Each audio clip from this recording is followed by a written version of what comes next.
there's a simple, you know, I guess, excuse. The aliens, they're sentient. They know we have phones. They're like, okay, stop, you know, decloaking or whatever. But I wonder if, you know, why is it there were so many UFOs and then around the time cell phone cameras come out, they're gone? Well, I think most people are full of shit. Yeah. Yeah. I think most people like to pretend they see things that don't really see things. But I don't think that excludes the possibility. It's not like it's not like these things are mutually exclusive. Like people are full of shit or aliens don't exist. I think aliens could be real and people are full of shit. And I think that it's very rare that they visit us. But if they do, well, how often do scientists go to the Congo to study chimps? I mean, how many people do they send to the bottom of the ocean to look for new life forms? How rare is it? Let me trip you out on that idea. We put decoys up for animals. Animals can't tell the difference. What if you've actually met a decoy person and you couldn't tell the difference? Maybe it's you, bro. Maybe it's me. That's right. And that's why you're able to work so much. Oh, yeah. I'm a robot. You don't get tired. No. So you're interested in news and disseminating factual evidence. Because what I'm actually doing is collecting a database for the aliens. No, but I thought about this because I saw a photo on Reddit of a puffin, I think it's called, the bird. And they put up a fake puffin. And it's because, I think they're called puffins. It's because the birds don't like, you know, nesting in places where they're alone. And so by putting the decoy there, the other birds would start coming. And like one bird showed up and was hanging out with the decoy. And I'm like, could you imagine, like, you see, like, we put duck decoys in the water. We do duck calls. And the duck's like, ooh, hey, fly honey, I'm going to come over and check this out. And it's like a wood block. Could you imagine, like, seeing, like, a beautiful woman or someone you're attracted to and being like, ooh, look at that. And it's really like an alien decoy just to, like, probe you and, like, better understand you or something? Well, the decoy, just the term decoy is weird because decoys are used for hunting. Like turkey, it's turkey season right now. Yeah. And the way most guys hunt for turkeys, they take a rubber turkey.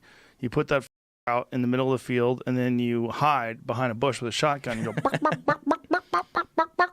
And then the turkeys like hear it, and they come over and they try to get and then they get shot. So what if, you know, you see some dude and or it's like you see it for you, it'd probably be a, you know, beautiful woman. You want to get that pussy. You know, and then she's going like, hey, come over here. And you're like, oh, hey, me. And then I get eaten. No, they just, you know, take you up in the ship, probe you, and learn about your butt. This is the thing about putting things up your butt. Most kidding, doctors don't even do that. Like, they have MRIs now. Don't aliens need to probe you in your... I think it's just what everyone's afraid of. They're afraid of things going they think is going to happen if the aliens get them. They're going to freeze me and touch my ass. Somebody told a dumb story back in the day, and it was the most sensational version. Everybody had to have it, so they were like, that's what they went with, you know? Maybe, or maybe they do that to keep your mouth shut. Keep your mouth shut. Or some dude actually got abducted, right? Yeah. And he comes back, and he's like, they think they won against me. They think they beat me. They put stuff up my butt. They're weirdos. Do you ever hear the story of Betty and Barney Hill? No. It's the very first UFO abduction story. It's an ancient story.